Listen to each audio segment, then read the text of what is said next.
and to the republic for which it stands, one nation, under God, indivisible, with liberty and justice for all. Thank you. Our last meeting was April 9th. We've had a month off. That's why we have a big agenda today. So, any questions or comments on the minutes? No, I'll make a motion to approve the minutes from our April 9th regular meeting. I will second that. All in favor? Aye. Aye. Sign, please. And Frank is on vacation, so we allowed him to go away. Look at that. All right. I am really proud to have Marianne Jackson here today to speak about the Mount Washington Valley Age-Friendly Community. Sure, come on up. Thank you. I don't want to take a huge amount of time. I didn't bring any other printed material, but want to remind about two things. One is remind Jackson that you are one of the age-friendly communities that makes up our 12-town regional age-friendly community. You made that commitment 5 years ago, and the concept is the other thing that I want to get across today. That what age-friendly community does is looks at how we make improvements, how we grow, how we think about our communities to make them the most livable, using the WHO and the AARP domains of health, housing, transportation, outdoor spaces, and community connections. And when we work on each of those 5 areas with a lens of aging, how does what we do impact our older adults, we make our towns more and more comfortable for all of us to continue to live here. And when I say that, it's because when you think about transportation or housing, I want to applaud what Jackson's doing with the Housing Commission. Affordable workforce housing allows the people who provide the services for the adults, the LNAs, the librarians, the baristas, the people that make your community fun to be in, they need to live and work here, as well as the seniors who need the affordable housing as well. So we work together. This is not a zero-sum game. The reason I'm here is that the World Health Organization and AARP set up this model 15, 12 years ago through municipalities. And they thought about cities, because globally more and more populations are moving to cities. So there are a lot of cities that have a department on aging. Well, we're too small, right? We can't possibly do that. And we function as a region. You don't want Conway telling me what to do. It's not going to work. So I am the coordinator, and I am the department on aging. If I'm the person who then connects you to the other people in and around the 12 towns that goes down to Ossipee, over to Freiburg, up to Hart's location, and I work to find those resources and answers to the things that you're working on. And sometimes I take what you're doing and take it to another town. So your neighbor care program is miles ahead of what some of the other towns have. We are taking that model and spreading it. So I will be speaking at the library on home share. I will be up here to talk with Scott's group in the Housing Coalition or Commission. I will be talking at the Whitney Center about our Stay Warm, Safe, and Dry and how to help age in place. I want to be that resource along with Renee Wheaton, who is at the Gibson Center, the Senior Resource Navigator, and she will take any question that you have about a senior who's having trouble staying in their home, having trouble getting food stamps, the SNAP program, having trouble getting their license renewed, anything. Renee is your person. Her name, her number, everything's on the Gibson website. And lastly, I want to be emphasize that through both the Gibson Center and other organizations, there is a ton going on that can help your Jackson residents. So not just what you know of Meals on Wheels, which is underutilized here, the congregate dining, the bus, the transportation, but there are lots of, like, I'll mention Window Dressers is a program that we do with the Tin Mountain Conservation to build pine inserts to cut heating costs for drafty houses. You can cut 30% of the heating costs. And we make those. It's a barn raising kind of effort. So I don't need to take up more of your agenda time, but it's so important that all of you call Marianne, and Barb will have my email address. Everybody has my phone number. I just want to help Jackson not be isolated or insulated from all the other resources that are really happening up and down the whole valley. And there is a separate website for Mount Washington Valley Age-Friendly, mwvagefriendly.org. Perfect. And they are also there's a link from the Gibson's website onto this as well. We had a senior expo in town, which Marianne came to, as well as Renee and a few other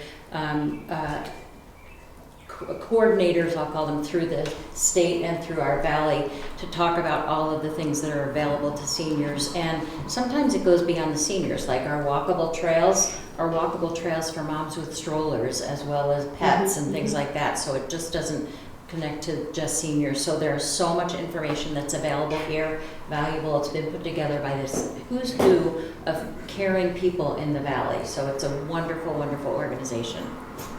And I would like, at some point, to make sure that we have a representative, either of a selectman, so we're staring at you all, or a representative who you know will report to you regularly with the information, the emails, the resources, the bulletins that I send out. And Emily Benson is that person for us right now, for now, so she's all over the place. So. And she's fabulous. Yes. So, any questions Thank you. for me? One quick one, the 12 towns you said, or how was that decided? Is that in the county or? Well, we made it Or up. that too? We started with 11, and Ossipee asked if they could join us. So it's just But people. we looked at our general region, then who thinks of themselves as part of the Mount Washington Valley. That we have a central newspaper, we have a regional high school, we have one chamber of commerce. So it was how we function with those resources. Where does the visiting nurse, what's their scope, what's Memorial Hospital's scope, and stuck with that. And like Marianne said, 5 years ago, the towns sort of agreed, and this was back just pre-COVID actually, where this got a lot of traction starting up the organization and the AARP initiative and the grant that was given to the Gibson Center for this, and all the towns that wanted to participate were yes. So most towns of those 12 have at least one representative, and it's really incredible. And I just want to make it worth your while and make sure you're getting value, which I'm sure we can do because of the extended resources that are available. Perfect. Right? Thanks, Marianne. Thank you so I much. appreciate you coming by. All right. Speaking of old things, Anne. That was horrible. That's all right. That's an honor. That was really- That's an honor. You're an asset. I wasn't talking about you. I was talking about the bridge, of course. Well-earned years, right? So tell us what you are. Why I'm here. Yes. So it dawned on me when I saw the Amman Pillion that Board the bridge. member of the Historical A Jackson Society. board member, Jackson Historical Society, a resident of Intervale, Bartlett. I saw the bridge dismantled, the Valley Crossroad Bridge, and I had worked with the town and borough on the repurposing of the trusses. And the conversation during that time had involved the decorative iron railings as well. And I have, lest we forget what they look like, if anyone wants, there's some extras up here and on the back. There's a painting I stumbled on too. But I thought, what happened to those? Because I knew during the design stage that it was determined that they couldn't be reincorporated due to code. But there was talk that they might go to the Historical Society or, through the town, or there's a whole myriad of possible uses. So I emailed Julie here, and thank you, Julie, for following up to see where are those. And Julie found that they went to the fabricator who's fabricating the new railings, his shop in Vermont. And it appears unknown that, or it appears that there wasn't any wording in any of the contracts or MOUs that spoke directly to the railings. Right. So I'm here just to,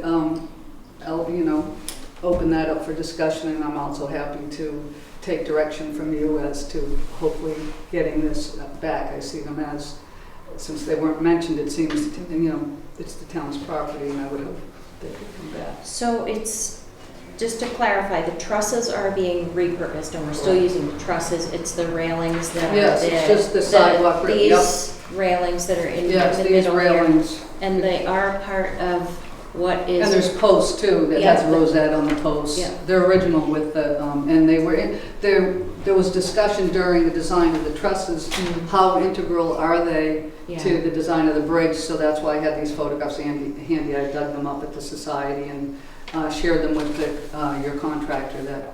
So, It's doing the and bridge. George Austin, the general contractor for the bridge, does have them, like you said, in his shop in Vermont, and has not really said whether or not he was going to do anything with them, but he is willing to bring them back to the town. But where would you say they would be able to be stored? I would, if you could if I could work with him to know what the linear dimensions are that we're talking. Pieces, But, parts, and if they've been dismantled in Yeah. their, in sections, and they've been outside for their whole life, so I could, to answer definitively, I can't, Right. but I think we could find options. So, they're fairly And large. at least a section could immediately be displayed in the society for, as. So I don't think we have any problem, and stop me if you have thoughts too, but any problem with you talking to him about bringing them back to the town. There may be a cost, so we would have to have a change order done for that, but that would be to be determined by him. And then getting the size and planning on where those would be and if that's feasible. If also, being that they are town property, all of them or one or two of them, whatever. So if you want to start the dialogue with George, that's no problem, as long as you don't take him off the job. Just kidding. Everyone it is, and you would have that. Yeah, he stops in here, so Yeah. I can ask him and then Okay. give him your contact information, if that's Super. okay. Yep. Yeah. Okay. And I'm assuming the Historical Society wants them? I don't want to definitively say there are, I viewed the community garden as an option, to use them as fencing. Stephen and I had a discussion that they could, next on the agenda, talking about the building move, Right. they maybe incorporated some landscaping. So I guess one step at a time, right? So Right, first we'll yeah, find out yeah. the condition, the size, how many there are, all of that, Right. and what would be involved in that. Because obviously if they're not worthy, then is there any refurbishment that would have to be done to bring them Yeah, and up depend- to where you would want them? and not to save money, I'd be happy to take a trip to Vermont. Well, Gotcha. the other thing, it is lead paint, isn't it? So- At least the other stuff is lead paint. Yeah, that's gonna be lead paint on those railings. Okay, so that's not a great option for a No. vegetable garden. Right. I was in the letter paint abatement. Was that what you were going to say, Burr, or did you have another? Yeah, I guess I was gonna say that, the way the contract was written was that the contractor could either modify those to become code compliant, or they would have to manufacture others that would be similar to it. And I think they decided it just wasn't practical to modify them. And I didn't know if they were gonna take some of the rosettes or any of the details off the original ones and incorporate them into the new ones or not. I haven't heard anything. And my question for you was, I think you we don't know yet, but were you looking, that bridge is 80-foot span, so it's about Yeah. 80 feet of guardrail there, or pedestrian railing there. Yeah. Would you really want the whole thing, or do you Yeah, want I'd like to section? eyeball them. Yeah. And, I don't know, through E-News maybe, just the other options, uses for them. I will add that I learned yesterday that Peter Kelly had always said that the decorative railings were worth more than the bridge, 3 times the value of the bridge. So there's value in the railings themselves, and I don't know what Don't tell George. has in that revenue stream. So Okay, if you don't mind doing that legwork and keep getting Very back happy to to. us, either through Julie or whatever, and then we'll take it one step at a time. sounds good. Bert? One more quick question. Yeah. I didn't know if just a complete brainstorm would be if the whole town hall gets moved. And I know there would be most likely a sidewalk from the existing parking lot up to down to the new location if everything's up in the air there, but maybe in a location where they didn't need to meet the code That would be requirement, nice. that they could be incorporated in there. You'd have to descale them and recode them or something like that, but maybe it's just a wild idea. Nice idea. Yeah. Yeah, I viewed around the snow roller, anyways. All right, we'll wait for you to get back to us. Did you have any questions or No, thoughts? it's Okay. pretty straightforward. All In right. the printout I gave you, I came upon that last weekend at Jackson Art Studio that, Mike Morton, your son Muzzy is Yeah, at Arts. I He know. painted the bridge, Yeah. so I thought that was lovely. All right, All right, thank well, you thank you. very much for that, that topic. And then that's the bridge railings. And then we also had the letter about the curtains. No, this was about moving, I'm sorry. There's think the letter was there's two things two actually, things. yeah. So we don't have anything, is there anything new on moving the building? I could give you a brief Yeah. update Okay. where we stand on that. Yep. So I think we left off that our focus was moving uphill, our first focus, and with the idea that we were seeing that as just being higher above water level and so on, from a flooding standpoint as a better option. But we've probably done more research in that option, but we've now turned and are considering the lower option. We met with Burr recently to get his input on that, and he was okay with that option in general. And that does still seem to be the better septic location, but Just moving it down. just down from where we are, across the parking lot.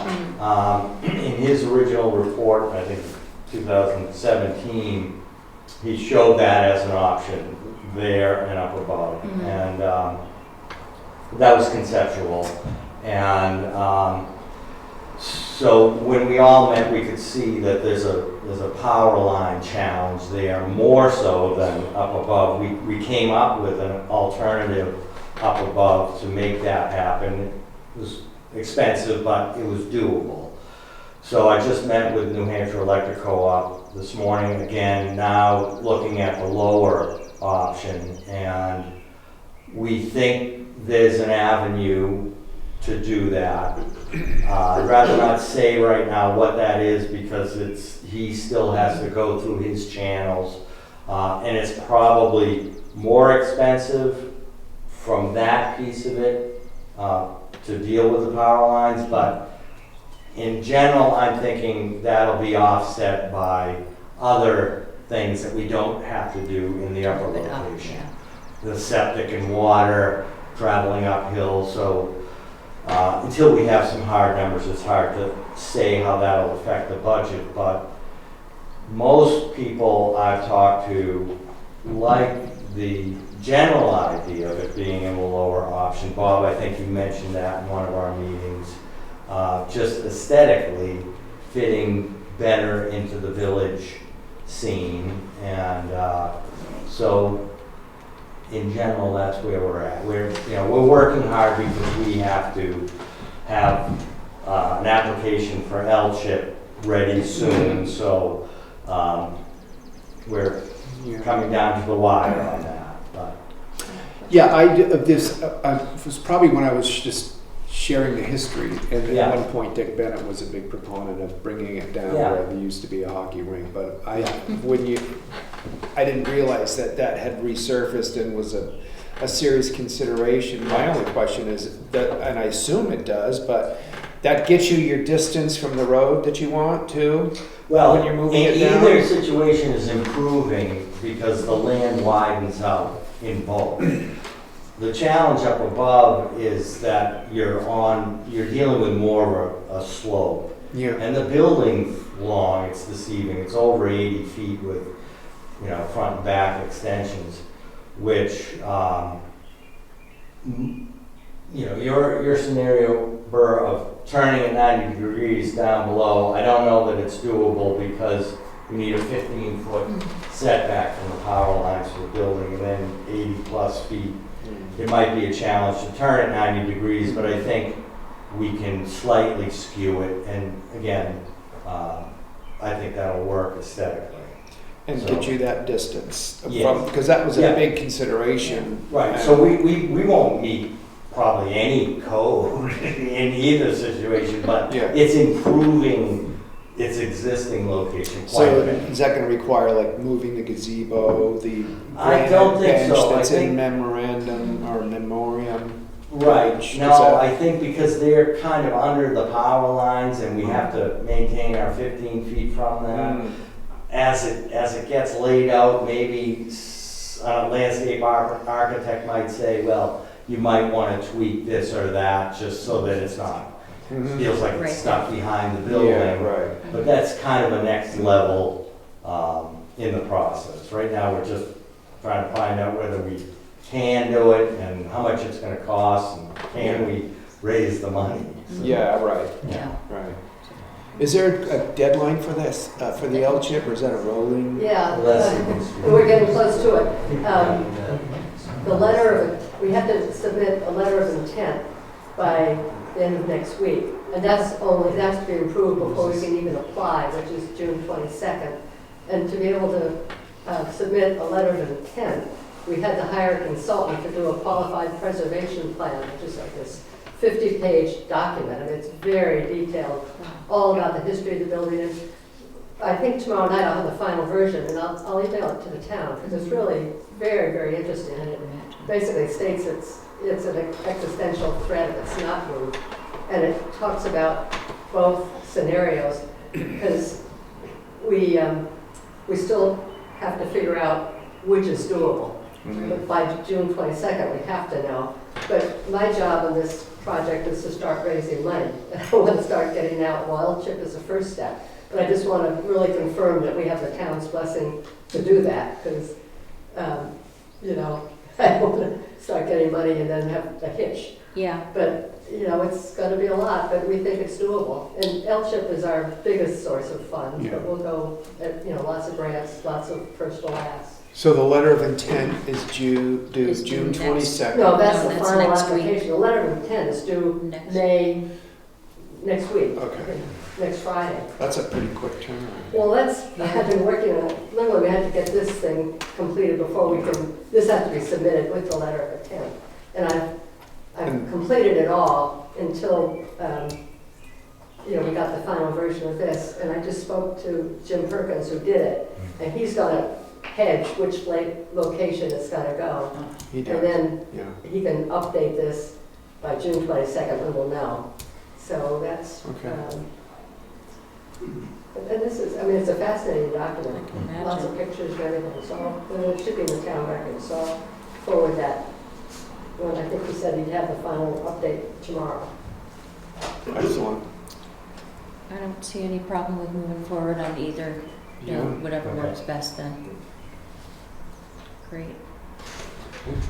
And then the funds for the theater curtain restoration, because the grant money was given to the town and submitted through the town, the dollars have to sit on the town's books and we will pay the invoices. So it's sort of the same thing as, So there's no way, because We we do talked all the to- work, we- so we have, I know. we show nothing on our books. I know. No, The only thing I can think of is the auditors recommended this, maybe they can give a letter or something. I would just, hedging on that one, but I would think something that talks about the restoration or, that, you know, that it was done through the Historical Society, that you could include in your report or something, but we have to disperse the funds. And we've got 2 more meetings between now and the due date for the grant, so if there's anything specific that we need to sign off on, it's Tuesday, May 28th, which is the day after Memorial Day, and then Tuesday, June 11th. It might be helpful to have a Yeah. letter from the town to show that the town is supporting it. And they give some recommendations on, they don't want lots of letters, but they want a meaningful one. Yeah, Yeah, that's, letter of support, not a letter of commitment. Right. Okay, yeah, that would be Just saying great. the town supports what's being done. all right. Because you, Do you want to take on submitting just doing a template for us? Pardon? Do you want to do a template letter for Yeah, us? yeah. Perfect. Yeah. That sounds great. Thank you for all that work you're doing. It's Oh, quite an initiative, I'm sure. yeah. Right, anything else for the Historical Society? Good luck. Yeah, Thank you. Thank you. Good job. okay. The next item is Route 16 Dana Place Road. So there have been discussions about the speed limit in that area, the amount of road safety issues, etc. So Chief, do you want to talk first on Sure. your Thanks, Steve. input? Thanks to you all. Sure. And then we'll talk to Burr and then Angelo. Thank you. We're very familiar with the area. You know, we regularly run radar up just north of there, kind of our favorite spot, which is a good spot to watch traffic, but also to safely stop them, is just above Dana Place by the Rocky Ridge Trailhead, which is just north of the curb cut that they're talking about. You know, I will say that I was pleasantly surprised when I first came to town that cars didn't rocket through the notch. I think it's a little different. Our notch is a little different than Crawford Notch. I think it's there's less longer flat stretches, so people don't speed. You know, that encourages people to speed. It's more scenic and windy, so I think people slow down a little bit. However, people do speed, just like they do on every road. So we do monitor traffic up there. This section of the Dana Place Road is particularly troublesome for a curb cut. I certainly understand where you're coming from. We have a lot of crashes in the area, I would say south of Dana Place, in the area of the Dana Place Road, if I'm saying it correctly. And all the way through to just about Eagle Mountain Road. It's very narrow, it's very twisty, there's no runoffs, there's a lot of angulation to the road. We get trouble in the wintertime, people just literally slide off the road as they're traveling. Now that being said, those are not enforcement fixes. You know, we enforce the law when we see violations that need our attention. Those are design flaws. I don't know if they're design flaws that can be fixed. As far as reduced speed, I personally don't think we have to do a speed study in that area. We know that cars drive too fast. We have had a series of bad crashes just within the last, I'd say, 6 weeks, Mike, would you say that's about? 3 or 4. Yeah, 3 or 4, like substantial rollover crashes because when they run off the road, there's no shoulder, they just go down the ditch. Yeah. So, you know, I saw Burr's recommendation of doing a traffic study with radar, 50 or 100 cars. I mean, we're up there all the time running radar. They do travel faster than the 50-mile-an-hour zone. So that's an academic question. The problem doing radar traffic studies from an enforcement agency is when you see a violation of any substance, you have to go take action. So unlike traffic counters or an engineering study, which would watch vehicles travel and record data and have no other responsibility, we'd be up there for months because every time somebody went by at 60 instead of 50, we'd be stopping. It's also a very difficult area. We have almost no ability to run two-way radar in that stretch because there's no place for us to turn around. But at the end of the day, I encourage reducing the speed limit in that area south of Dana Place, probably to Eagle Mountain Road, because that area is where we have the most critical crashes. And speed is always a factor, And what is the speed limit now? 50. And what would you recommend reducing it to? Well, I mean, I think the folks here suggested 45. I think I would suggest 40, because 40 is probably gonna get you 50, because 50 gets you 60. Yeah. So, And is this something where we have the ability to change this, or is it a state DOT? well, somebody in the letter, I think Bert probably can shed some light on it, said that they want some kind of recommendation from us. I know there was legislation pending Yeah, to get seasonal speed limits Yeah. changed. read about that. I don't know if that got any legs or not. I don't. But I would say, I also recognize that the curb cut, it's orientated terribly. You know, it's basically like you're a gopher popping your head out of the hole, hoping not to get bit by a coyote, because it's very narrow, Right. and it's on a curve, the sight lines are terrible. But one thing the state might say is, we'll fix the other end of your road and you'll have no problems. That's what they might say, because we ask for changes regularly, not regularly, but semi-regularly, and it's always, well, we need more data. Every accident report that we submit to the state has 500 points of data. Speed, vehicle, direction of travel, road conditions, weather, everything. And I say, well, we need more data. It's like, you have all the data. Yeah. All you gotta do is that, you'll get your answer. So that, their counter to the speed limit is, well, fix the other end of your road. Because that exit, that end, on the Dana Place proper, which I think got washed out, I don't know what the status of it is. You know, that's great sight lines, wide open driveway to pull in and pull out. So the success of the request, I don't know. But as far as endorsement, I say 40 miles an hour. What do you think, Mike? I agree with that. The only comment I'd have is I don't know if I'd stop at 40 at Eagle Mountain Road, if not, bring it all the way to the village. I used to drive that road, and I think with all of the turns, and you drive it frequently too, with all of the turns on that, why would you go up and down again versus keeping it 40? Because like you said, 40 gets you 50 probably for most of them. Yeah. And how are all the the motor vehicle accidents that have been recent, are they cars or automobiles, or are any of them? Because there are a lot of trucks that come down that road. We had one commercial vehicle that ran off the road at that, like, was it 94.6 at that road, that U-Haul truck? Yeah, it was it was more of a van. I'm just curious, I guess, because The rest- I would think that hitting those curves with a It's mostly larger It's mostly vehicle. passenger vehicles. You know, we also speculate, are they checking their phones to, because there's no signal Yeah. after you get off the very height of Dead Man's Curve. So are they checking their phone and they run off the road? The problem is Yeah. so little margin for error in that area, which again, reduced speed gives you a better margin of error. So reducing speed is a safety feature. Right. Yeah. Bird, did you have comments? Yeah, so I just go back a step or two.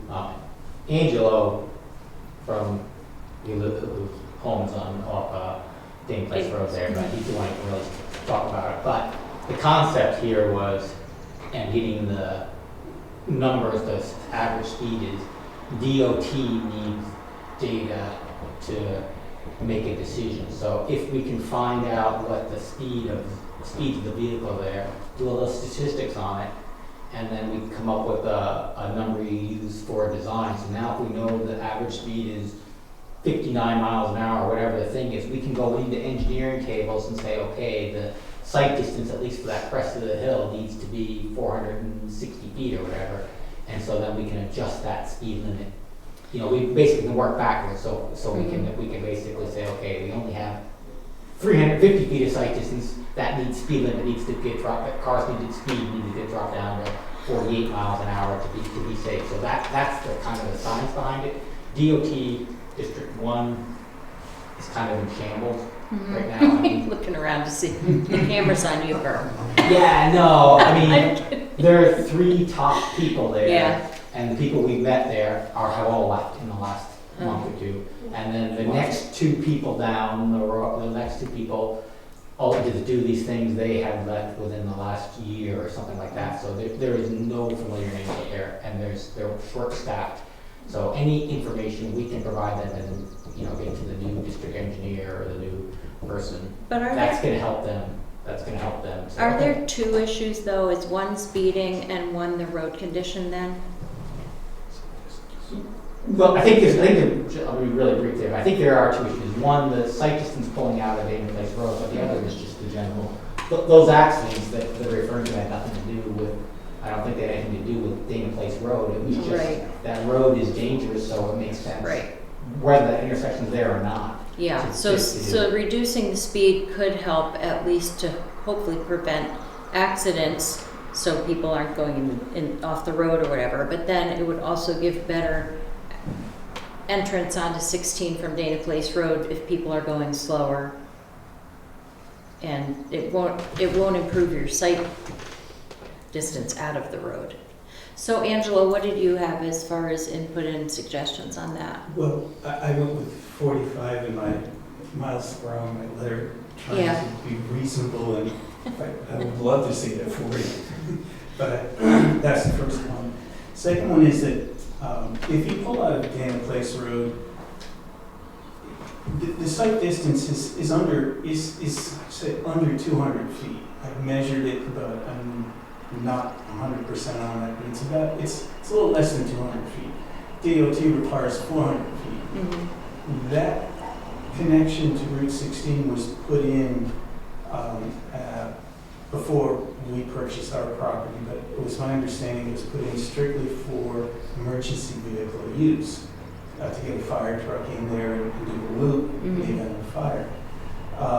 And it was, and so it was put in for that reason alone. And most of the population who lives in Dana Place Road is always entered from the in parking lot where we have a right of way, an easement to go over their property where a culvert once stood.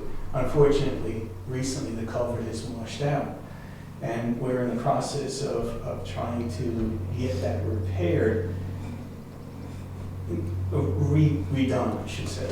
And it may take more than a year to do. We certainly would like to get it in this fall, but it depends on costs and financing and those factors. So I'm trying to be a little proactive in saying, okay, if we have to use this point of access to Route 16 for another year, what can we do to improve the situation?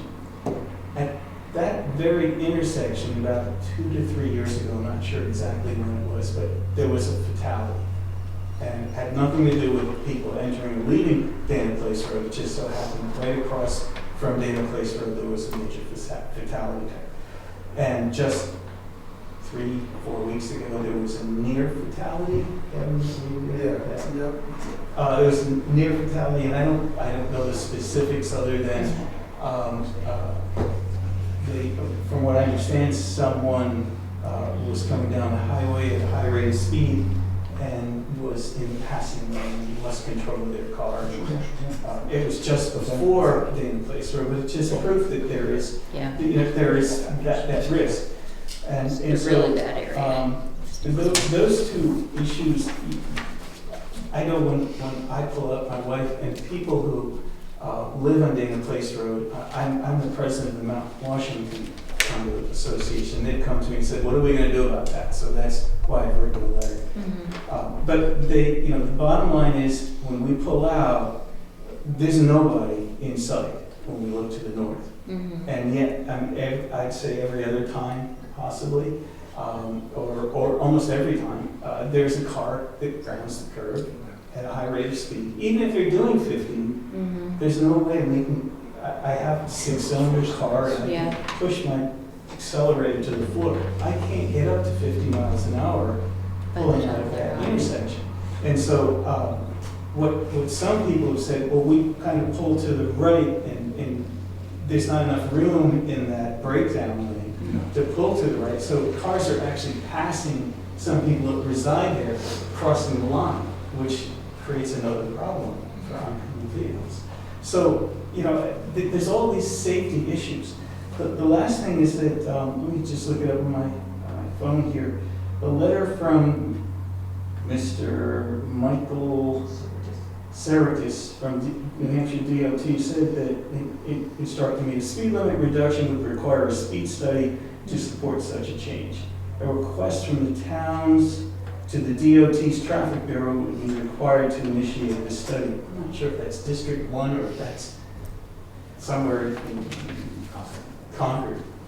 So I don't know where the letter goes, they're not real specific. I would note that in the majority of locations that a study is requested, the speed limit recommendation is to increase, not decrease the speed limit, since it is based on the current travel speed, not an artificially set maximum.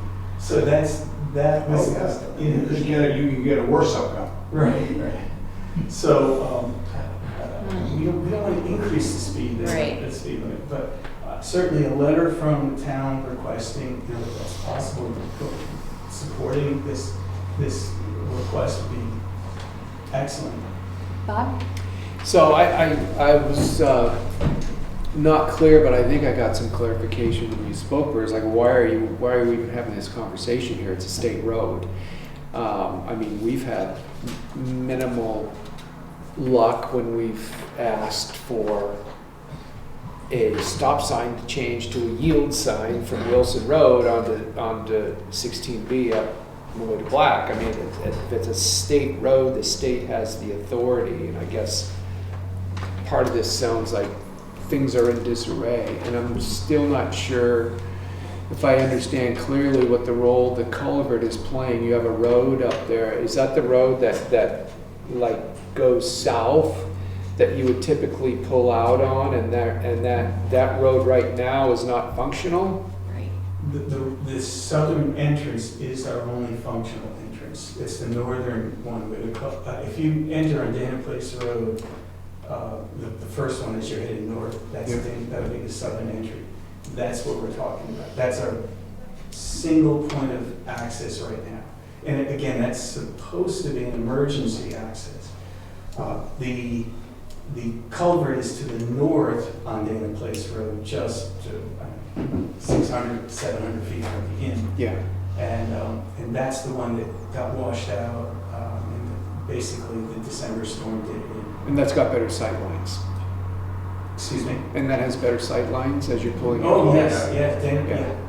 yeah. We never had a problem coming out of the Dana Place Park. And so it's like there's a state issue, there's a culvert issue, there's the speed issue. It would, I think, I'm wondering if the speed issue is a priority over a culvert issue. I'm just trying to get to the bottom of this. I worked in Berlin, as most people in here know, for 5 years. I'm still up there a lot. And when I hop onto Route 16 in Gorham, I understand that it's a waste of time to drive 60 miles an hour because you're going to pull right up onto somebody you can't pass. And so I'm surprised to hear about the excessive speed, although I also know there's a safety issue on that road, especially coming down because of the crown and the curves and the lack of area on the side of the road. But that's all the state issue. I mean, I'm happy to support letters of concern at the state level. You know, that may take Longer than the long culvert. time. I don't know that that's going to, a lot longer than a culvert. That's a good point. So I'm really not sure what the role is that we can play. I mean, a letter of support to a district that's in disarray, or not at the high functioning level it was when it had a lot more experience in the building, which is all understandable. I don't know. I don't see a solution coming from that in my lifetime. What I'd like to think, though, is if we can do a letter of support, and perhaps since they aren't so well-staffed right now, I almost wonder if they wouldn't be willing to push it through, barring a study. You never know. It's not gonna hurt. You can't hurt to ask. And then I'd like to also pursue what's going on with that seasonal speed limit, because I did read about that as well, and see if there's any hopes to do that.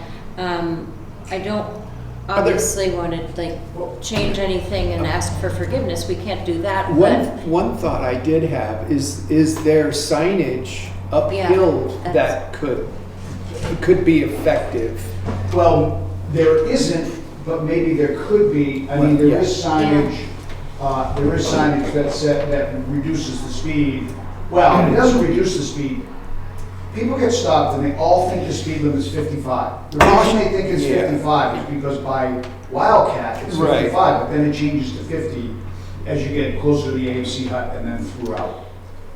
What I'll do tomorrow, and I don't know if this will have any effect, but based on the number of serious crashes we've had in a very short duration, and the fact that the Dana Place Road was never supposed to be egress and ingress, it's just an emergency curb cut. I'm going to encourage, I'll call District 1 tomorrow, and I'll encourage them, I'll see if they can't put in a temporary speed limit or some kind of signage to reduce speed. right. Caution Or- blind driveway. Yeah. Something like Or- that. I mean, you see How about those That might get signs. road out that might get their ahead. attention. Well, it might be done, Yeah. in a Because reasonable. if it's temporary, I mean, we've had, 4 rollovers? Yeah. I would also really sort of play on the fact that we don't have the time to do a full study based on the fact that people are really in danger here. It needs to be improved. Yeah, that was We're never meant fixing, to be the yeah, main we're access. fixing, yeah, or not, we're fixing, but the Yeah. culvert is being fixed. This will be resolved over time, but we need a temporary adjustment to help that And what is any the kind of timeline on the impact. culvert? Yeah, Oh, we're no. shooting to get it in this year. The goal is to get it in this year. Prior to before winter. Yeah. Before winter? That's, The I plan. mean, the fact that we can afford it. Well, Berg, do you have a recommendation of who I should contact, either by phone or email? The new district engineer, I don't know his name offhand, but he's. Just up in Lancaster, just give Lancaster? In Lancaster, he would be the. All right, I'll just give Lancaster. I And have if their he number. doesn't know who he should be able to, if he wants to go to conference, he should be able to. I'll call him tomorrow and And just say then- who I talked to. I'd like to just, well, let's make a motion to support any initiative to reduce the speed limit from Dana Place Road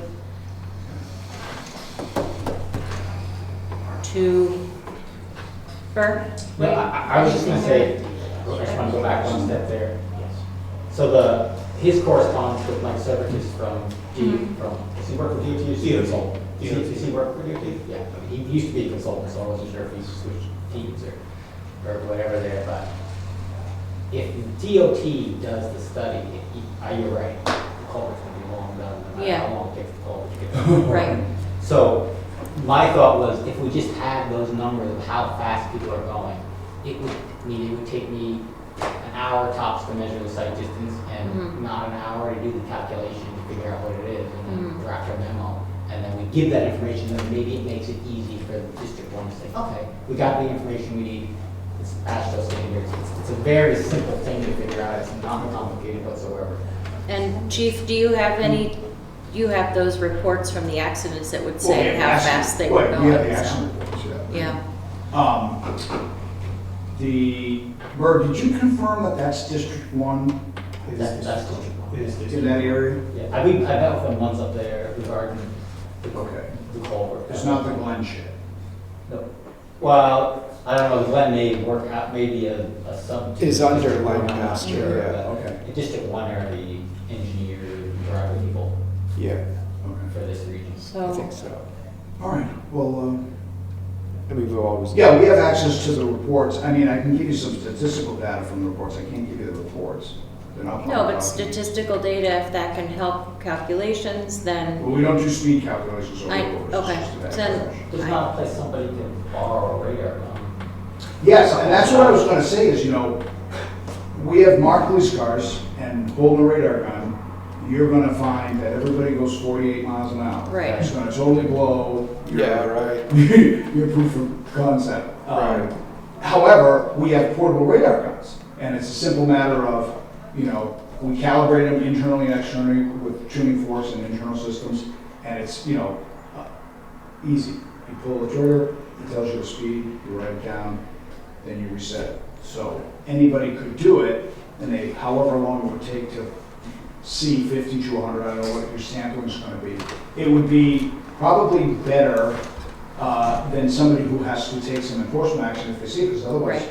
we're going to be up there for months. And that's all we'll do. So I think that, just based on all of the information that we've talked about, the culverts, I'm really hoping that you guys can get that done for your personal safety. That's definitely one thing. The town will support requesting any kind of reduction in speed limit, whether it be temporary, which would be wonderful because I would think that could happen faster than a permanent change. That might sweeten the pot. But, and especially if they are short-staffed, they may need to do something. They've seen statistics from accidents, et cetera. If you need a letter of support, then we can provide that. But otherwise, I'd just like to see if we can get you guys rolling so something can be done to put any kind of signage up that says road out, like you said, hidden driveway ahead or something like that. You know, those Anything would green help. signs, they do get attention. It's Yeah. like caution, you know, blind driveway around you've seen them, you know what I'm And talking a about. new sign, what gets attention is a new sign. Yeah. Yes. For a little You know, bit. After a sign's, for a little bit, after a sign's been there, it saturates in the mind. Yeah, yeah. Scott? Just put up a radar enforcement sign. Yeah.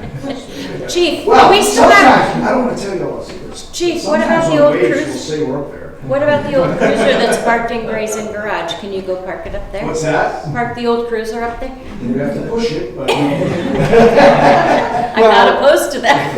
As long as we're having a group discussion, and not that it's any of my business, but why is it gonna take so long for the culvert to be replaced if there's a safety concern along with it? Is it about the association and the money, and?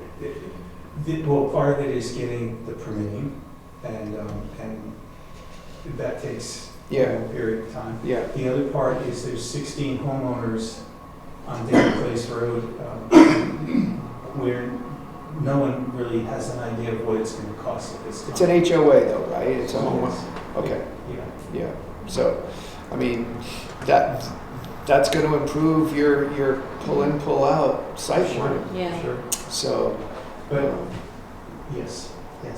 But again, wherever we do, regardless of that intersection, there's been 1.5 fatalities here, or whatever you want to call it, at that location, regardless of that intersection, so it seems like it makes sense to do something there. well, it's never gonna, Whether David Place Road was there or not. Yeah. it's not gonna win an award no matter what we do Right, for the right. safest highway in the state. There's Yeah. no question about it. And We I, can sneak it in.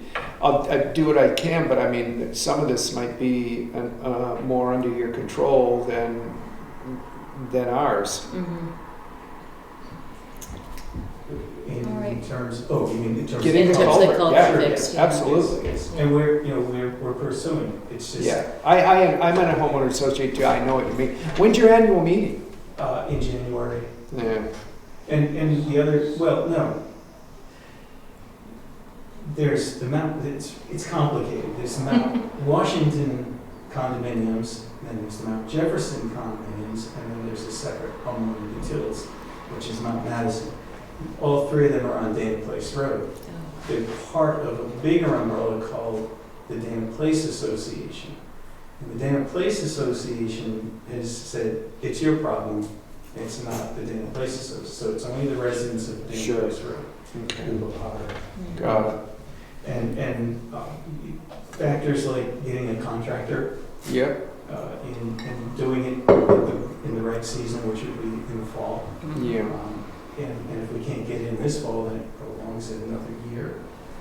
So, you know, and if you go to a bank and say, look, we're three groups, we want to take a mortgage out, the bank's going to look at us like we have three heads. yeah. So we have to, really, work Yeah. through that financing aspect. We're kind of like in limbo at this point. Well, if there was an easy solution, you wouldn't be here today. Right. The priority is the culvert, but, Yeah. but the backup right now is just get this. I really think short term, if we could get some signage up there. I'll call his mom. Yeah. And if you need a letter of support, just I- let us know. I Thing think it would be a Yeah. longer process than with Changing. to get the speed limit changed than to get some cautionary signs up there. I think it would be a much longer. You're dealing with a major bus route. You're dealing Yeah. with a major trucking route. You're going to have folks weigh in that they don't Sure. see a need for that to be 45, and then that will stall everything out. But a sign or two, I don't know. Trying to find a solution here Yeah, we're within trying. a reasonable period. You know, a short term and a long Yeah. term, and we'll work it from both ends and hopefully Right. get some success. Right. Sure. Keep us I up to. think that, I'll keep you in the loop Thank Yeah. you. on my communications with them and if there's any progress. Okay. The selectmen, and then they can in turn communicate with you folks. thank you. Great. We're one of the few people do 45 and 50. That's why we've never met. That actually timed perfectly before Andrew Jackson, I'm at my speedometer is like 41. All right. It drops to 40. Nice. But it's, you know, All it's, right. I'm gonna, you learn to respect that road. yeah. But thank you very much.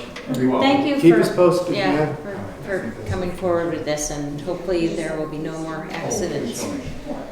All right, the next item is a police donation that has been received, so it's for $200, so I will make Oh, I thought the police were donating something. No, Julie didn't clarify. Just our time and attention. I will make a motion to accept the $200 donation to the Jackson Police Department, and thank you very much. Thank you very much. And that was from a homeowner that was on our house checklist for, I wouldn't even say an extended period of time, but he couldn't believe, that we actually got out and checked the house, but that's the only way you know what's going on. We Yeah, appreciate right. that, your visibility, Yeah. very much. So we really appreciate his contribution. and so this is the second time I've heard about the home check today, and so it's obviously, really? well, Mary Ann Jackson Yeah, Oh, yeah. referenced it, and Yeah. how it was light years ahead of what other towns are doing, so, Yeah. Kudos. I know that was spearheaded by you. It has a lot of ancillary benefits that people don't Goodwill. recognize Yeah, Our until neighbor- they start using the Yeah. service. you our know. neighbor right. contacted you based from our recommendation, and we've seen you, so. Well, that's Do I need to nice. second that? Yes. I'll second that All motion. in favor? Aye. Aye, For every house we check, 4 other houses are protected because of the Yeah, visibility in the neighborhood. absolutely. Yeah. There's no At least. place for signature, but you can All right, sign thank the you. letter there. All right, is that it? All right. Thanks, I will Chief. leave you. All right, thanks Mike. both of you guys. Appreciate it. Okay, are we going to talk about the Bear Lane culvert today? Is anyone here to talk about that, or? I think Gary had emailed, but You want me to make a motion to table that to the next meeting? Yes. I'll make a motion that we table the Bear Lane culvert conversation and until our May 28th meeting. I will second that motion. All in favor? Aye. Aye. That makes that easy. All right, New Hampshire Bond Bank, ACH payments. So we have set up ACH payments through TD Bank, which is a requirement now. We used to write checks the old-fashioned way, and now we have an ACH already set up. So This is just for the school bond. yes. So and this I mean, is I'm sorry, I it- meant the school, I meant the highway. the highway, Which is yeah. what, 6 more years? 31. No, it's more than that. 7 years. 7? And this is just a requirement that we make them by ACH now. And we don't need to make a motion on that, an FYI. No. correct? Okay. All right, the next is for North Country Anglers Kids Pond, and as usual, we're gonna do the Trout Unlimited Kid Fishing Day on the first Saturday in June. So we're gonna have a lot of fun that day. So do we make a motion on this, or this is an FYI as well? All right, good luck, Can kids. I go Have back fun. just briefly to Yeah. the police donation? Does that Yeah. get set up in a separate fund No. account for them to draw from? No, they can't draw from it. Goes into the police income fund. Police income? Police Income. income, yeah. So it is recognized on the line item in the budget, but they don't have specific access to it. We did discuss that before. But it gets used for police, law enforcement related, Doesn't not have to. necessarily. No, Oh, it's just okay. an income, it's like a right. revenue, so it's showing the Yeah, revenue. okay. But it is different than like the fire association, that they have their own Just nonprofit curious. set up. Yeah, it's kind of fun Thank like you. that. All right, we have the Roger Laby's agreement for the scrap metal at the transfer station, and it's for both the Jackson Board from the select board in Bartlett. We have already actually approved it, but this is just a motion needed to approve the agreement for Roger Levy to pay $1,500 for 1 year to take all the scrap metal he wants. And we do that every year, and I can make that motion, but I'm curious as to why that, is that bounced back to us without the Bartlett Selectman's signature on it, or? Yes, we sign and give it back to We sign them. first, we send it to them, they'll sign Oh, it, that's the they'll, one we just, they'll okay. send us a Does that have to copy. have Frank's signature? No, it does not, Okay. just two, at least two. All right. I will make a motion to approve Roger Levy's agreement. I'll second that. I thought you made a motion, yeah. No, we signed it without making a motion. We did. But we didn't send it anywhere. That's why I All was in wondering favor, when I I was know. looking at it. Why are you waiting? I When a did, motion, it's I on already the signed Yeah. it. All in favor? Shh. All in favor? Mute, Hank. Aye. Thank you. Here, sign here. Okay. Deirdre Braun has been our deputy EMD and deputy health officer, and she is stepping down from that role so she can spend more time on her career. So this is a thank you letter for her years of service in those positions, and Emily is seeking someone new to fill her role. So this is a letter to thank Deirdre. Wonderful. She's done Yes. a fabulous job, and I know Yeah. she's still pretty connected in the town Very. with the essential services that we provide. Yeah. So Emily, you said, was kind of like looking around for a potential candidate. Yeah, Good, because okay. this is the backup Right. basically for her position, so Okay. thank you, Deirdre.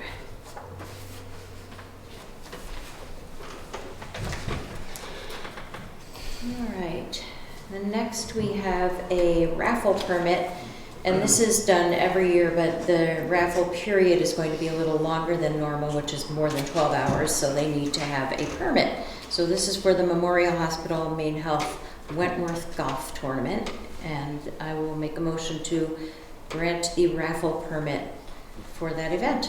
I'll second. All in favor? Aye. Aye. Do you play golf?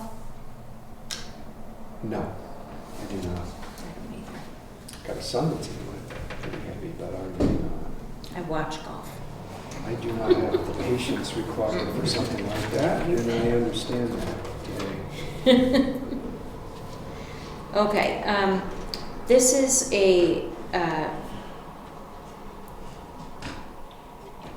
discussion that we had before about moving forward, either the treasurer or one of the select board members can sign forms for disbursements. So did we have this before as either me or you? But it Yes. needs to be the treasurer or one select Yes. person, so, or select board member. So this is a motion to approve either the treasurer or one of the select board members to request and sign loan disbursements from the bridge loan. Wouldn't it make more sense to have it be the treasurer because she's around more, or maybe Well, she's it can not? be either or, so if Either or. Kathleen is Oh, not so it can available. toggle between Yes. Correct. selectmen that, or If board member that's currently able to do it. Treasurer isn't available, Okay. then we get one select board member. Okay. So would you like to make that motion? I will make a motion that we identify either the treasurer or one of the select board members to be able to sign the forms for disbursement when it comes to the bridge project, or any project, Yeah. any project. I will second that. All in favor? Aye. Aye. There's nowhere to sign this, so we're just in the minutes, right? Yeah, it just has to be in the minutes for them, Okay, so we can send them a copy of the minutes. okay. So that it's, they know it's All right. officially approved. Thank you. All right, we have an intent to cut, which is our tax map R12 lot 83 on Ridge Road, and it's 2.1 acres. I'll recommend we approve the notice of intent to cut for map R12 lot 83. I will second that. All in favor? Aye. Aye.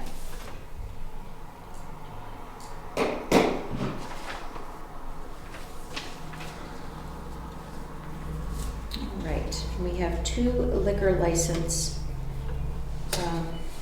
requests. The first one is for WF Holdings LLC, doing business as the Inn at Whitney's Farm, to extend their liquor license at the Shovel Handle Pub. And this includes all of our, oh my goodness, all of our laws and regulations or whatever about noise levels, etc. So I will make a motion to approve the liquor license for WF Holdings. Second? All in favor? Aye. Aye. There you go.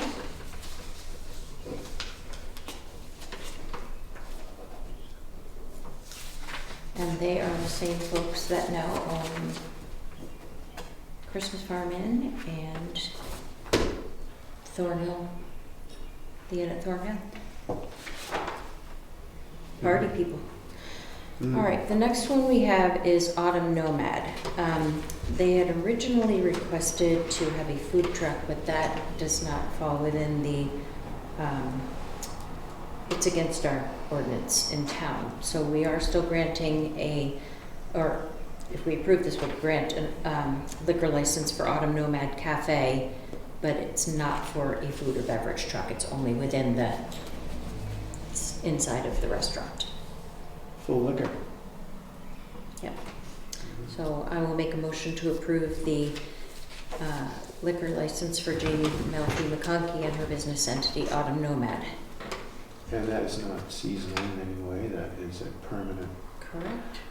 Beer, wine, and liquor inside the cafe only. Second? All in favor? Aye. Aye. There you go. Aye. Yeah. And I think they actually did get approval from the property owner to have a food truck, but that's not in our, it's against our ordinance, so. All right. This is withdrawals from the trust funds. I'm going to read all this, lots of it. Jackson Select Board are requesting the following withdrawal from the trust funds as indicated below. $46,307 from the Police Cruiser Capital Reserve Fund 0027, dated 4/15/2024 for Crest Chevrolet. I'm going to not read the invoice numbers if that's okay with you, but they all are attached. $4,153.78 from the Town Office Equipment Expendable Trust Fund 0047 for Dell Technologies. $5,736.63 from the Maloon Road Groundwater Maintenance Expendable Trust Fund 0071, 3 invoices to HEB Engineers. $5,400 from Jackson Cemetery Trust Fund 0013, invoice for Kelly Fortier. $784.74 from the Fire Department Maintenance ETF 0075 for Tierney Electrical Contracting. And $20,807.04 from the Bridge Repair Expendable Trust Fund 0034 for HEB Engineers.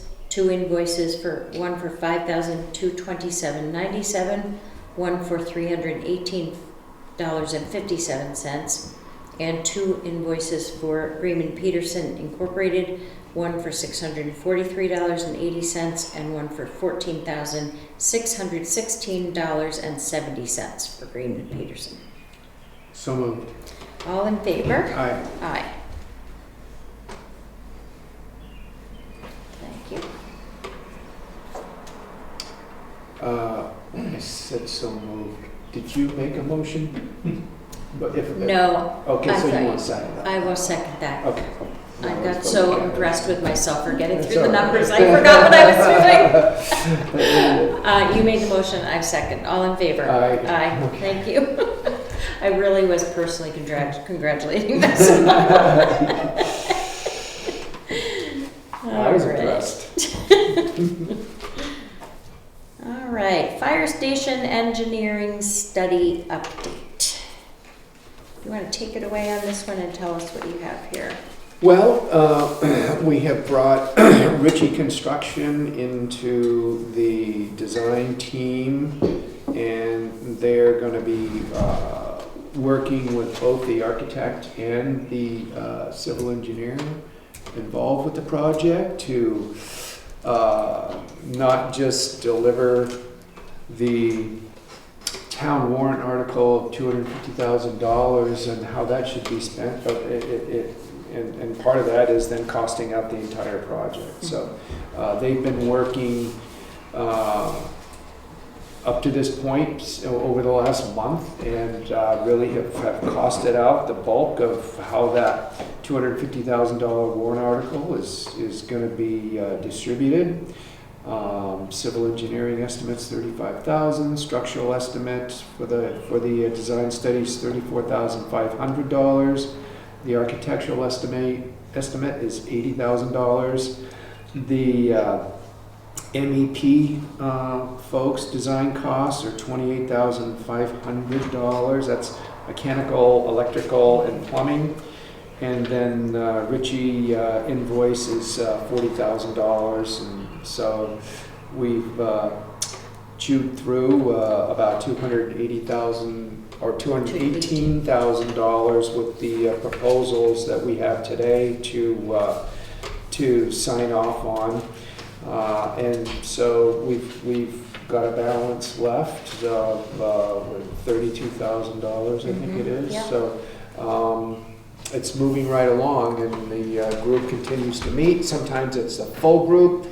We also have a community representative in the group, Tim Scott, and also have another Jackson community representative, Anthony Giovanni. No longer lives in Jackson, but he's on the fire department, and he has building experience, and he's the perfect person to be involved with this in our view. And so we're forming, and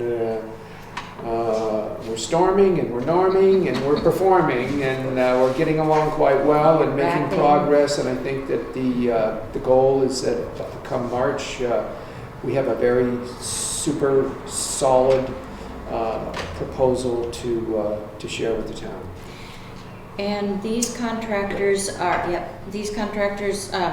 Ritchie was the one that was the head of the North Conway Fire Station, I They built believe. that one, Twin Mountain, Franconia. There's about 7 or 8 of them. And Okay. so he's been able to hit the ground running with spreadsheet templates and all kinds of things that he's very organized about. Kevin, I just had a quick question.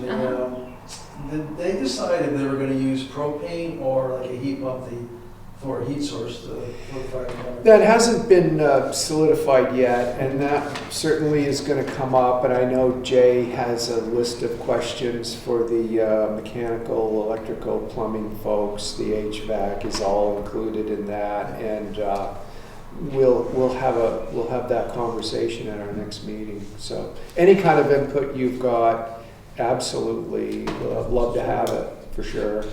I know that there have been general discussions in one meeting in particular I was at around what we liked about how the town garage turned out, and things we didn't like so much about how the town garage turned out. So we're aware of that there are some do's and don'ts that we want to be very cognizant of.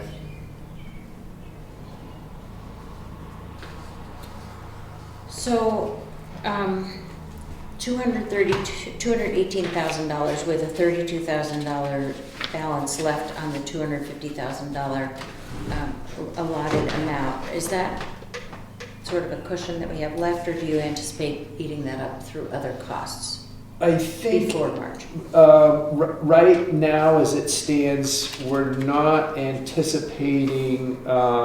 This is the bulk of it. There are no more big proposals that we're looking to get, so that this is really the group that's going to provide us with the comprehensive engineering design. So that's not to say there won't, still be a need for some of that $32,000 cushion, but certainly In a perfect world, wouldn't that be wonderful? Well, yeah, also because 3 of them say estimate, so it's Right. also possible to come under. Yeah, I think as time goes by and we look at these, and you know, the work has to be costed out by December 31st, and Right. everybody's on board with that. So that's not to say we will end up with $32,000 left or only $32,000 left even, but it is our estimate today. And then there's also a note here that says architectural costs reflect a prior $10,000 payment made prior to March town vote. Was that, so that's included in the 80,000 architectural estimate? At this point, yeah. Okay. Yeah, Okay. so. I Okay. mean, we talked at the first meeting when we reformed about the importance of managing this budget this year and being, you know, hyper-focused on the fact that our legislative body, you know, voted in a $500,000 in 2 warrant articles. And so the way to show that appreciation is to spend very wisely, and not just with the warrant articles, but all of our operational budgets this year. We're hopeful that we can, you know, be able to come in under and under in a big way, because when Tish Hanlon spoke at the meeting, she talked about how, well, it looks like if you are going to approve all the warrant articles, that our taxes would go up by 43%, I think it was. And that's how it is every year. There's this big looking, mean looking tax hike.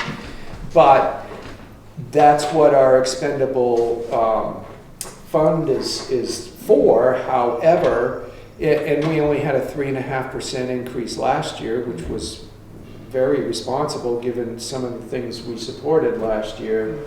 But that was we were only looking at a 20% increase in our overall operating budget that year if we approved all the warrant articles. So there's only so much that expendable fund can impact.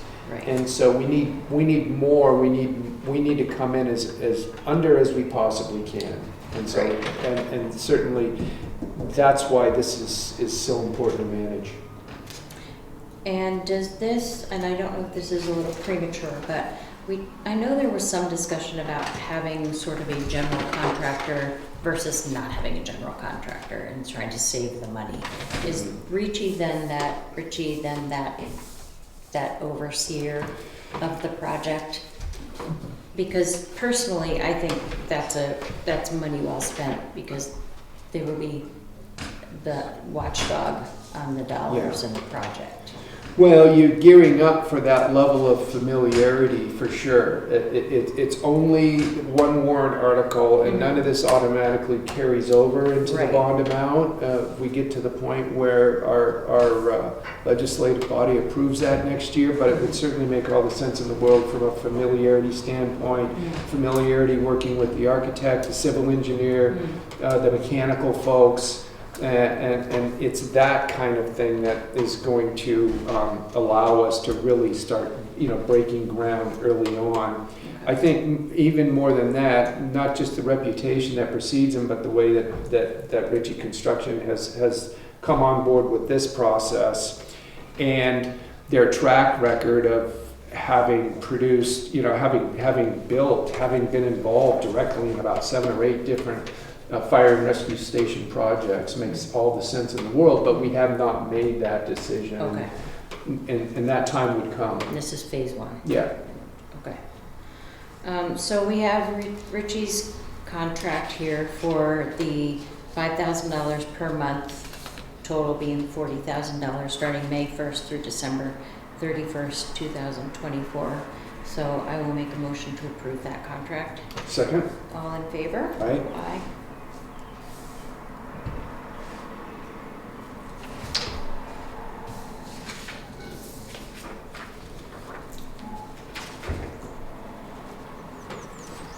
And the second contract is for Design Day Mechanicals Incorporated.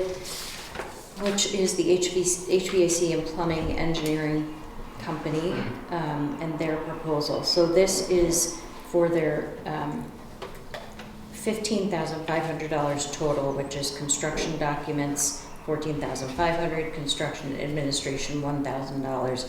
Any additional projects and services above that would be at the stated rates in the contract, which are from $160 down to $70 an hour. Mm-hmm. And that has one signature, so I will make a motion to approve the contract for Design Day Mechanicals. I'll second. All in favor? Aye. Aye.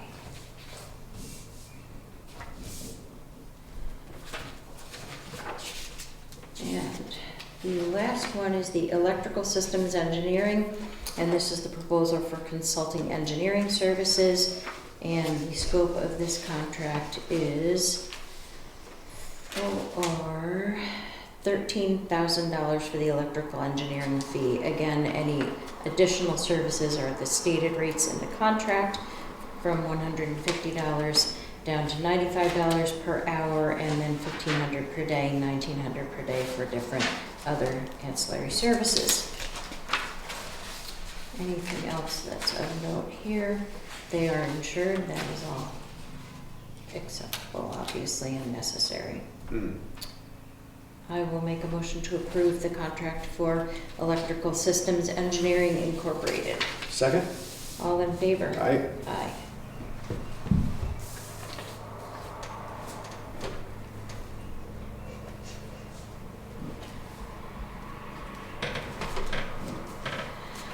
All right. And Julie, you can get those out to Becky or whatever. Yeah. Thank you. I did not fill in my printed name on all these, but I signed where necessary, so should be good there. All right.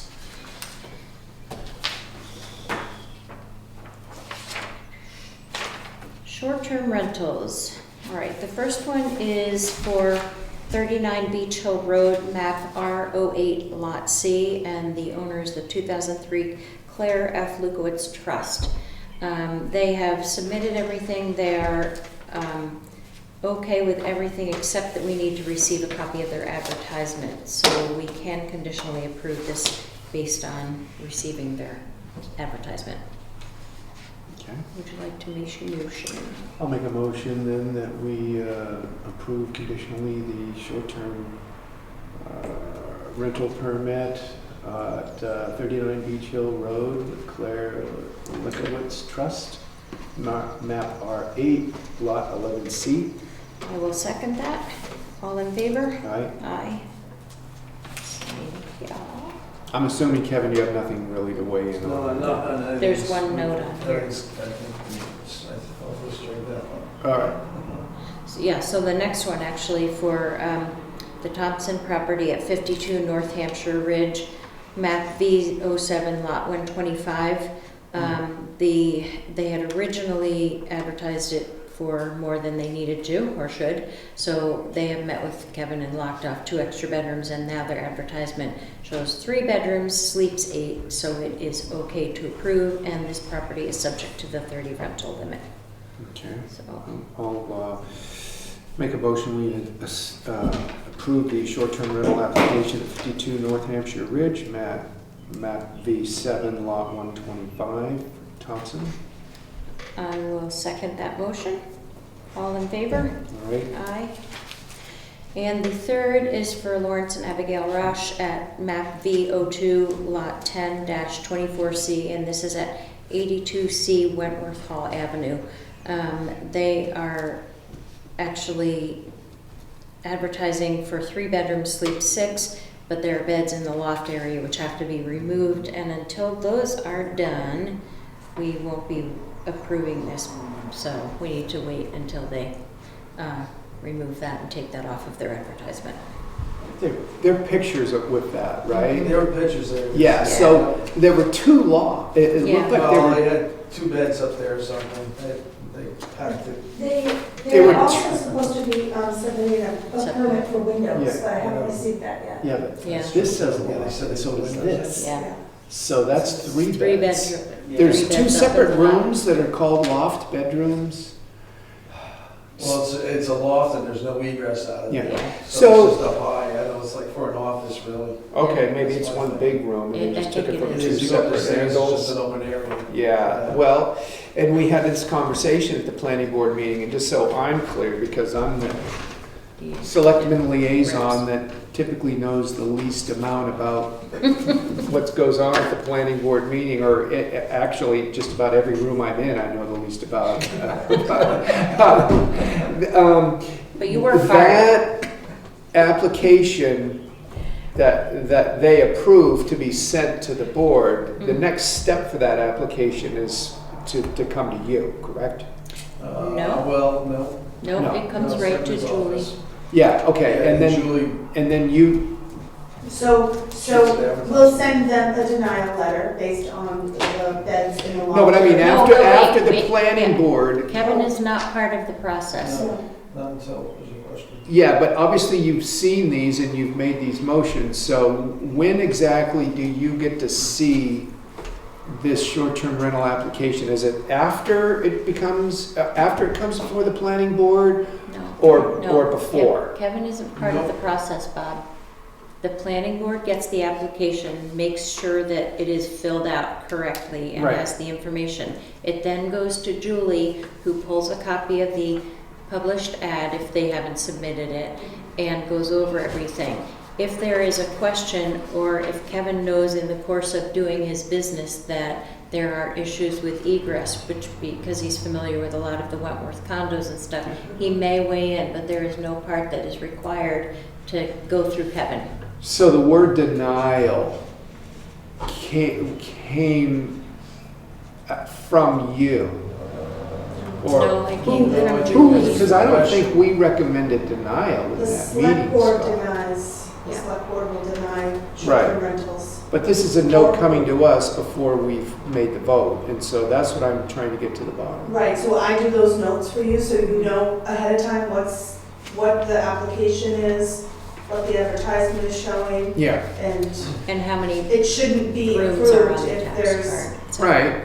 But so the word denial was actually part of the planning board notes? No, it's Julie's No, notes mine. to us. Oh, that's My notes. just your, Yeah. okay, it doesn't add up to you? Yes. Okay, Yeah, great, it's- thank you. I was wondering, Yeah, somebody with some sort of level of content expertise was looking at this, obviously, and I, only denied because of Yeah. the ordinance, what Sure. is allowable and what is Right, not, so right. the egress isn't, Yeah. is. Kevin can is definitely fine. be No, a, it's fine. Kevin can be a kind of a consultant Yeah. on it or whatever. Yes. Yes, Scott.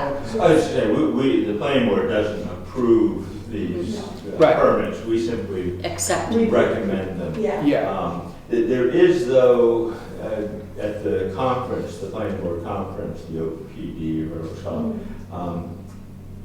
it now can be collapsed into a single entity. I think not the select board, but the planning board or another. So if there's any interest in not having it go through this sort of circuitous route where no one's quite sure what the other party is doing, it could be all done by the planning board. got it. would that be an ordinance, I know Julie, would that be an ordinance change then for the next town meeting? I think that Yeah. it would not be bookkeeping, I don't believe, but, Right. and I'd have to look at my notes from this conference Okay. to give you better information on that.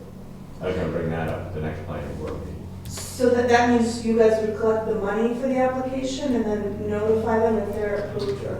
I think we would simply approve the permit, the application for the permit. Okay. I think it would be still the town office that would do all the. The reason why, application. and the reason why Kevin isn't part of this is because we didn't have any inspection clause in our ordinance to inspect the different short-term rental properties. So the only reason Kevin would weigh in is because in the course of his doing business, he knows certain properties and can also consult with Julie when he's looking at different Got it. properties and And recognizes he's a resource that. for you Yes. also. Yes, Yeah. yeah, because I'll send him the link to Yeah. the advertisement. Okay. I'll look at it and I'll say, this Yeah. doesn't look right. Yeah. And he may Got already know, have been in the property or. Got it. Scott? And just, the recommendation we got from our attorney was that inspection would not be legal. Right, Unless we're inspecting every property in Jackson. right. Long-term, short-term, any kind of And rental. so what North Conway is proposing to do, I don't believe. They're already facing a lot of legal fees for that, I believe, so. And just while we're on the topic of these permits, I know some towns are starting to, I'm not sure in New Hampshire specifically, but in other states are raising the rates of short-term rental permitting and however it's done, and then using that money to go toward affordable housing.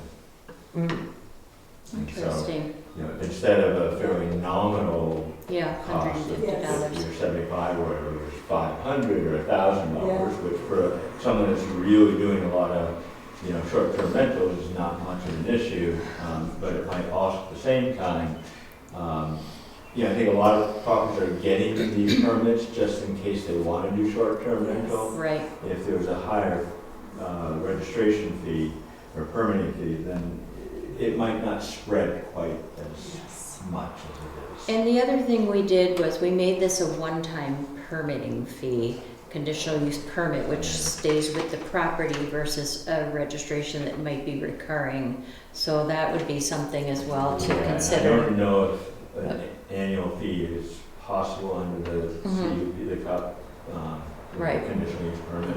Yep. But again, out of the legal recommendation we got was that either we had to do it that way or we had to treat them as a business Right, and issue a business license. And that just seemed like a much more complicated route. right. And that was actually some of the conversation for some of the deeds that restrict businesses in the properties that are in perpetuity. So that's another complication as well. Interesting. All right, we did make a motion to deny that, I believe. I'm gonna make another motion because I can't remember. Map V02, Lot 10-24C at 82C Wentworth Hall Avenue, making a motion to deny the conditional use permit. Second. All in favor? Aye. Aye. All right, the last one is a violation notice at 13 Rogers Location Road. The owner has been in contact with the office and will be filling out the application, and they have blocked their rental advertisements until it's approved, so we will see that in the future. We did not send a violation notice because they have contacted since that. And they have both their dwelling unit and their accessory unit they have it as renting both as a short-term rental, so I explained to them they One or can't the do other. that. Yeah, Has to be one or the other. all right. They don't have to live in it for the majority of the time, but They had talked about. do they have to live in it for at least 6 months? They, I- no, they, No. sorry, No. both, you simply cannot short-term rent both. Right. You don't have to have full-term residence in the other. And you could actually Long-term rent, long-term You could. rent the other, I believe. I don't Okay. think That's what I think they're going to do, because I did say they could Yeah, do which is that. fine, that Yeah. Uh-huh. help to increase Yeah. the rental inventory. That Yeah. actually is an incentive. Yeah. Can be, could be. And then we have the two ADU thing. Where would the conversation, I'm sorry that this is meandering, but where would the conversation begin to have to discuss the conditional use permit fees and the idea of raising those in a substantial way and to set aside some of that revenue as a resource to support the housing commission? Would that be a Assume town the meeting? planning board, or, be a warrant proposed by the planning board. Okay. I mean, I don't see any reason why the select board couldn't do it as well. Well, I think it makes sense to have it originate Yeah. at the planning board level. I don't know. If you put the thing in place in the first place. Yeah. too. I think it'd be an interesting topic to have on an agenda coming up. I don't know what kind of preparation needs to happen before you can Yeah. have that kind of a discussion at a planning board meeting, but. Based on the, just the input that we got for the amount that was approved for the Housing Commission, I think it would be well supported to help fund it through another revenue Yeah. source. For Yeah, I sure, think- that would go over well, Yeah, so. right. Interesting. All right, any approved building permit or driveway permit issues, Kevin? No, that's all pretty straightforward. All right. So,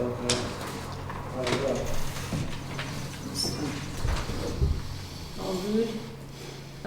Public comments? Scott! Thanks for sitting through our meeting before I got to you, I appreciate it. And maybe I should have asked to put this on the agenda and put it earlier in the meeting. I just wanted to raise the question, possibility of the landfill, old landfill site being a housing site.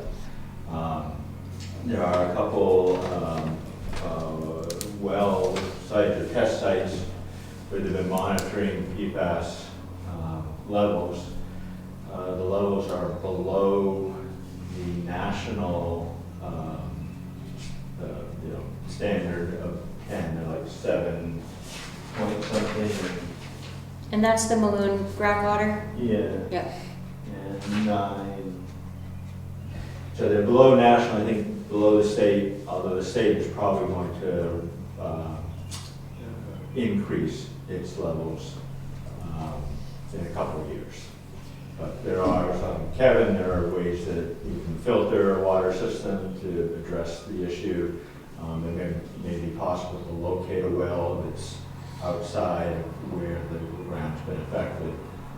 So certainly some further research and digging, so to speak, needs to be done. But I just wanted to see what. Go ahead. Do you have in front of you how large that parcel is? It's like 3. I thought it was 5 acres, I thought. Maybe Five. I 5. think it's 5. Just I think it's 5. from being up there myself, right now there's a parking lot that serves the Black Mountain Cabin Trail. Yeah. And then there's a gate right at that parking lot. I believe that gate actually should be about 100 yards at least further towards So it's not on the the property it serves. Yeah. And it's that flat area right between where the gate is and where the gate really should be that I think would make the best site. But it's a notion at this point in time. There's no, I just said quite a bit of looking into it that would need to be done, but just wanted to float the idea and see what you thought. Interesting. Who would we want to bring into that conversation, or would we need to hear from? HEB is doing the monitoring. I do have a letter that's old, it's dated 2008, where one of the test sites, apparently there's a blockage. We couldn't get deeper than 12 feet, but the letter recommends that nothing be done because it appeared, everything was fairly stable at that point.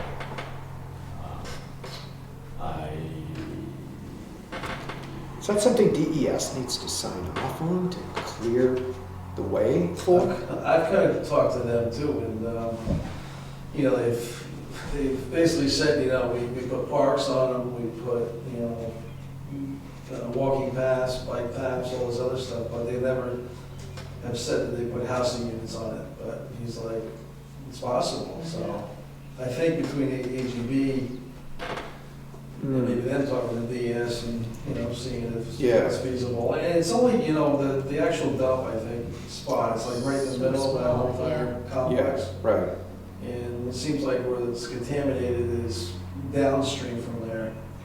So if you were to stay, let's say, north of there, it's possible. And that's where the flat ground is. Mm-hmm. And it's a pretty big spot, I think. It's probably got 2 acres right there. And that flat ground is not there's not a monitoring site on that.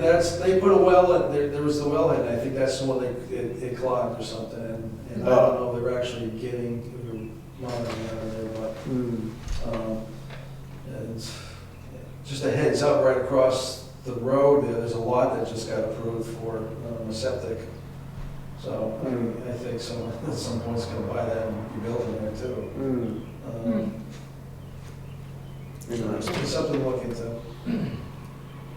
least for the- So to answer your question about, I think DES would be the starting point. Yeah. Right. What do they think, is there anything that they need to do to let that happen? Mm-hmm. And at that point, I guess it'd just be the town, whether the town is willing to give up property for that use.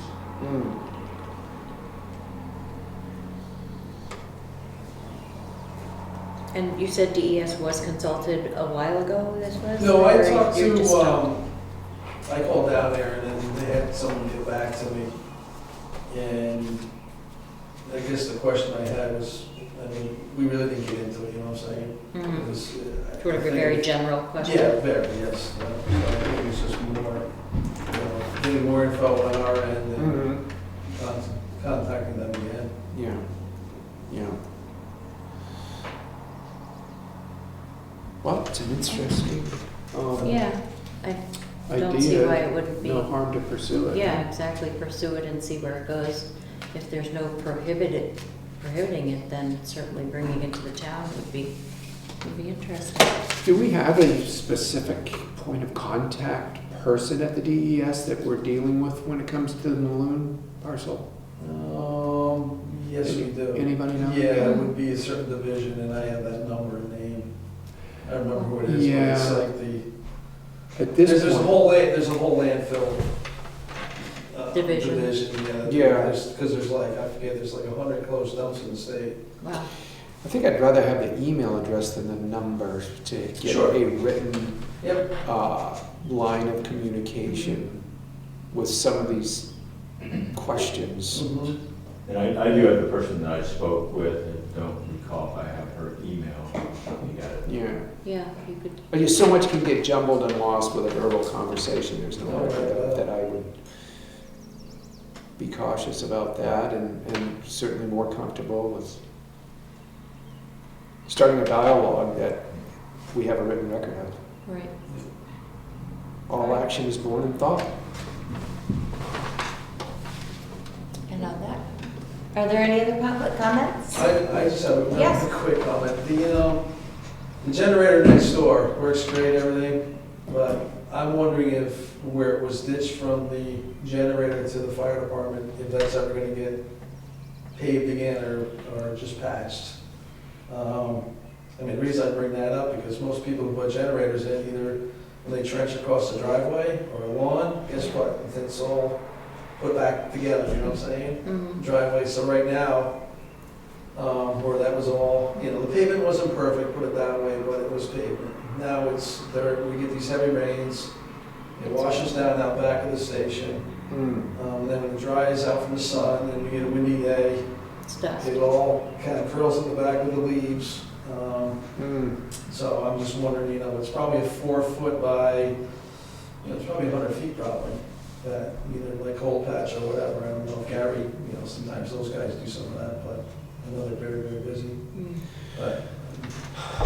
But if it doesn't, put it this way, if it doesn't get done, and, you know what I'm saying, it's gonna be like that forever. Yeah. Well, maybe when Frank's back at I the was next gonna meeting, say- we can have a conversation Yeah. about, and maybe ask if Gary could come and we could start that conversation. If Gary could be at the next meeting, and I don't know, it never hurts to have Jay at the next meeting. I don't know how directly involved he would need to be in that kind of a conversation, but Gary would be key. And then, I guess, was all the money used too? Wasn't that Yeah, that was through a $80,000? grant, right? 70, yeah. It was So, all- you It's know, all used, the grant money's gone. so, The grants money's all gone. Yes. Yeah. yeah. But even if it were, because I don't know, will that impact where the fire station is going at all? No. Not No, if no, it's too it's far way over back, behind yeah, it, it's so. back, Yeah. yeah. But isn't, But- wouldn't that be removed if a new fire station is built? Well, Just to generate itself, but Oh, okay. yeah. But, you know, If- let's if talk. even that. Yeah, let's talk to Gary and see if there's Yeah. at least a Band-Aid that he can do to make sure that you don't get all the debris and everything from there. And then what the plans are for Yeah, a it's only permanent gonna fix. get worse, Yeah, right? yeah. Yeah. it's pretty bad. Okay. Thank you for bringing that to our Yeah. attention. Thank you. Your hopes and dreams were dashed, but there was Well, still money left in the grant. Yeah, exactly. Can't hurt to ask. I said, Anything "Oh, else? that's what he wants." Anything else, sir? No, I have nothing. All right. Our next meeting is May 28th, Tuesday at 3:30 p.m. Meetings after that are June 11th and June 25th. Just an FYI, you will not be physically here for May 28th, so you will be zooming in. I will be zooming in. Yeah, that's right, up from Okay. Colebrook, from Yeah. beautiful downtown Colebrook. Awesome. And you will have cell service, or Wi-Fi service there. I don't know what they've got up there. Hamster So- wheel. Frank wanted to know that he cannot make June 11th. Okay. So I don't know if you want to reschedule that, so you're all here, or? Can you make it, Hank? What, to a month? Yeah. Yeah. Oh, well, then we're No. Yeah, good, Frank's. It's all good. We will actually discuss that at the next meeting when Yeah. Yeah. Frank is here. Sure. then. Yeah, no, leave it make up to him. It is no. Okay. Busy guy. So May 28th, there will be a Zoom option for you, and June 11th will so far be the next meeting, June 25th following that. Yeah. Welcome to summer. All right. I will make a motion to adjourn at 5:16 p.m. I'll second that. All in favor? Aye. Aye. Thank you all.